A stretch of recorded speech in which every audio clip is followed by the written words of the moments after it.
जो पीएनपी परीक्षा नियामक प्राधिकारी ने हमारे डायरेक्टर को लेटर लिखा था, जिसमें उन्होंने कहा था कि एनसीटी और सीबीएसई ने विशिष्ट बीटीसी सेवारत प्रशिक्षण के 6 माह के सर्टिफिकेट को डीएलएड के विषय पर जो लोग फॉर्म डाल रहे हैं उसको विधिक सत्यापित नहीं माना है और अभी सेवारत के लिए कोई भी इस तरह से गाइडलाइन नहीं है, तो उसमें अभी भी विभाग तैयार नहीं है।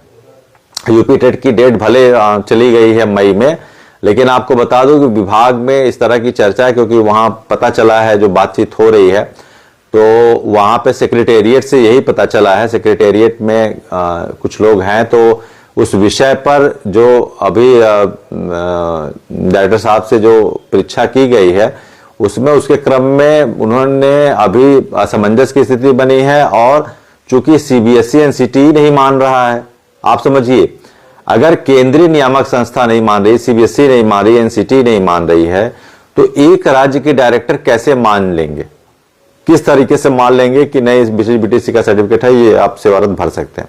और किसी भी राज्य में जो पुनर्विचार के लिए गए हैं, इस तरीके से जो है कि सी-टेट में भरने के लिए कोई भी ऑप्शन नहीं दिया गया था, ना किसी राज्य ने कोई शिथिलता दी है, ना कोई वो दिया।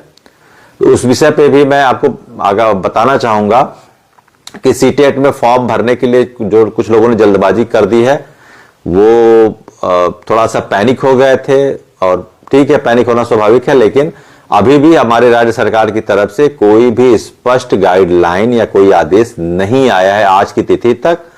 और मैं आपको ये भी बता दूं, यूपी टेट भी जो प्रस्तावित है उसमें भी सेवारत को भरने के लिए नहीं है, क्योंकि देखिए, सी टेट के लिए नहीं आया तो यूपी टेट के लिए भी नहीं आएगा।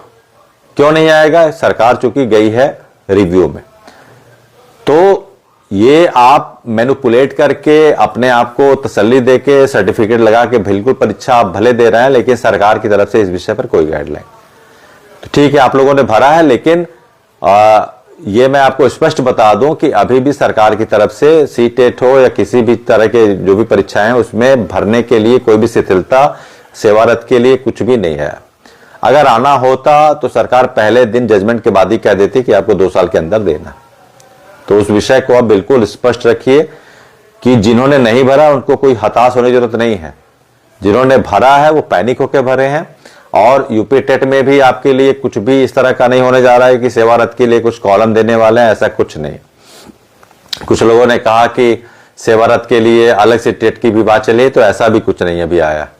जब तक सुप्रीम कोर्ट में लाई है केंद्र सरकार, और मैं आपको बता दूं ये यूपी का मामला नहीं है, यूपी के अगर डायरेक्टर ने दे भी दिया तो बाकी सारे स्टेट में इस तरीके से डिस्क्रिपेंसी आ जाएगी, असमानता आ जाएगी, तो इस तरीके से कुछ नहीं होने जाएगा कि सब राज्य अपनी अपनी चाल चले, ऐसा कुछ नहीं होने वाला। क्योंकि केंद्र सरकार के विषय से ही सोल्यूशन निकलना है, तो यूपी सरकार हो चाहे कोई भी सरकार हो, बिल्कुल कोऑर्डिनेट करके ही इस पे चलेगी। और पुनर्विचार याचिका में सारे स्टेट्स गए हैं, सिर्फ आंध्र प्रदेश ने अपने लोगों को एक ऑप्शनल दिया है, कंडीशनल नहीं दिया, मैंने बताया था ऑप्शनल दिया है कि वो टेट की परीक्षा, तो उन्होंने सेवारत के लिए एक कॉलम, एक अलग परीक्षा ही आयोजित की है, ऑनलाइन परीक्षा सेवारत के लिए अलग से आयोजित की है। बाकी किसी भी स्टेट में इस तरह की कोई बात नहीं है, और ना ही वहां स्टेट के द्वारा वहां के अधीनस्थ शिक्षकों के परीक्षा में बैठने के लिए किसी भी तरीके का कोई वो जारी हुआ है गाइडलाइन। और जो भी बीएसए द्वारा एनओसी हुआ है उसका तो कोई मतलब नहीं, वो बिल्कुल इरेशनल है। ठीक है, तो आप निश्चिंत रहिए, हम लोग बिल्कुल इस लड़ाई में बने हुए हैं। और एक कहानी मुझे याद आ गई, मैं अच्छे नोट पे खत्म भी करूंगा, अच्छे नोट पे शुरू किया हूं तो अच्छे नोट पे खत्म भी करूंगा। गौतम बुद्ध थे, गौतम बुद्ध जा रहे थे कहीं, तो एक बड़ा सा हाथी जंगल में अपना विचरण कर रहा था। गौतम बुद्ध जी जो है वो अपने शिष्यों के साथ जा रहे थे, तो विचरण करते करते हाथी एक दलदल में फंस गया, चला गया कहीं पे, चलते चलते भाई पता नहीं चला, कहीं दलदल था, दलदल में फंस गया। अब हाथी उसमें जो है लगा और डूबने, जितना प्रयास करता था और डूबने लगा। अब वो बहुत परेशान हुआ, लगा चिल्लाने, तो सब लोग आए पास में। अब हाथी है तो निकालेगा कौन, इतने बड़े विशालकाय जानवर को किसको निकालने की हिम्मत है, और कौन सा ऐसा साधन है कि आप निकाल पाएंगे। उस समय तो क्रेन वगैरह भी नहीं था, जेसीबी भी नहीं थी कि चलिए भाई निकाल दे। तो गौतम बुद्ध जी ने कहा कि नगाड़े बुलाओ, बड़े बड़े नगाड़े बुलाओ, बड़े बड़े जो आपके राज्य में हैं नगाड़ों की व्यवस्था करिए। बड़े बड़े नगाड़े आए, तुरंत बड़े बड़े नगाड़ों की व्यवस्था की गई और नगाड़े बजने लगे।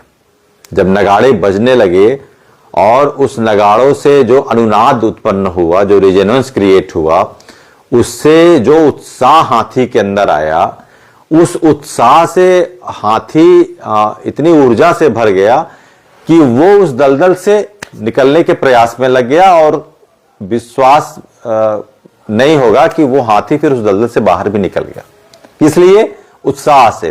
किस लिए? अपने ऊपर विश्वास करने से, आत्मविश्वास से, उत्साह से, उमंग से, ऊर्जा से। तो कहने का मतलब यही है कि जब आप अपने ऊपर विश्वास रखेंगे, उत्साह रखेंगे, तो आपको कोई नहीं हरा सकता है। आप कितने भी बड़े दलदल में फंसे हों, कितने भी बड़ी समस्या में फंसे हों, आप खुद को स्वयं निकाल सकते हैं। तो जरूरत है सिर्फ क्या? अपने अंदर उत्साह, अपने अंदर ऊर्जा, अपने अंदर पॉजिटिविटी, अपने अंदर सकारात्मकता, अपने अंदर जीवटता और धैर्य की, जिससे आप कठिन से कठिन परिस्थितियों में भी खुद को निकाल लेंगे। क्योंकि जीता वही जो डरा नहीं। और इस संघर्ष में हम जरूर जीतेंगे। अब हम कल से अपनी यात्रा शुरू कर रहे हैं, जो भी हमारा आभार ज्ञापन और प्रश्नकाल के विषय पर आपको जल्दी से जल्दी 20 जनवरी के बाद जो है आप देखेंगे तो संसद में जो आवाजें गूंजेंगी, तो आपको जो है कि मंत्री जी का भी अपेक्षित जवाब मिलेगा। मंत्री जी तो वैसे भी हम लोग के साथ हैं, वो कहें कि विधायी प्रयासों में हम आपको बिल्कुल राहत देने जा रहे हैं। किसी भी तरीके से हम अपने शिक्षक साथियों के प्रति कोई भी अन्याय होने नहीं देंगे, उनके साथ हैं। तो ये सारे विषय थे जिस पे मैं आज आपके बीच आया और बहुत अच्छा लगा। हमारे सभी शिक्षक साथी इसी तरीके से अपने धैर्य को बनाए रखें, अपने उत्साह को बनाए रखें और बिल्कुल एक लाइन में मैं कहूंगा, एक लाइन में, कि आपके साथ कुछ भी गलत नहीं होने वाला है। जो भी शिक्षक साथी पैनिक में चले गए हैं, परेशान हैं, 2 साल ये साल वो साल, इतनी बड़ी संख्या कभी कोई सरकार अवॉइड कर ही नहीं सकती। और आप तो लीगल लड़ाई लड़ रहे हैं, आपके साथ तो गलत हुआ है, आपको रेट्रोस्पेक्टिव डिसीजन से आप प्रभावित हुए। मैं पहले दिन से कर रहा हूं, मैं आपको यही बता रहा हूं कि ऐसे कई कारण हैं जिससे आप ये जानिए कि आप कैसे सुरक्षित हैं। आप तो सबसे पहली बात की 2001 बेसिक शिक्षा नियमावली से आपकी भर्ती हुई है। आप किसी भी रेट्रोस्पेक्टिव से इफेक्ट से आप प्रभावित हो नहीं सकते हैं, है ना। और तीसरी बात की जब सरकार अलग अलग राज्यों में अलग अलग नियम है, तो जाहिर सी बात है उसको यूनिफॉर्म नहीं किया गया, उसको जनरलाइज नहीं किया गया, तो कैसे एक साथ आप इतने शिक्षकों को आप थोप सकते हैं इन चीजों को। तो सारे विषय हैं जिसपे आपका सेवा सुरक्षा है ना। किसी भी एक व्यक्ति की सेवा सुरक्षा के लिए सरकार संवेदनशील लेती है, यहाँ तो 25 लाख हैं। तो इन सारे विषयों पर आप बिल्कुल निश्चिंत रहिए। और मैंने आपसे मैंडेमस की बात भी की थी कि अगर 15 साल बीत गया और हमको बताया नहीं गया कि हमको टेट की परीक्षा उत्तीर्ण करनी थी, तो जाहिर सी बात है कि हमको उसका लाभ मिलना चाहिए। आपकी लापरवाही का लाभ किसको मिलेगा? आपकी लापरवाही का लाभ तो हमको मिलना चाहिए ना।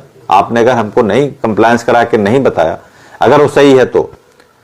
लेकिन हम तो मानते हैं कि 29 जुलाई 2011 के पहले जो भी शिक्षक साथी हैं वो रेट्रोस्पेक्टिव आते नहीं, तो उस 15 साल का कभी कोई मतलब नहीं है।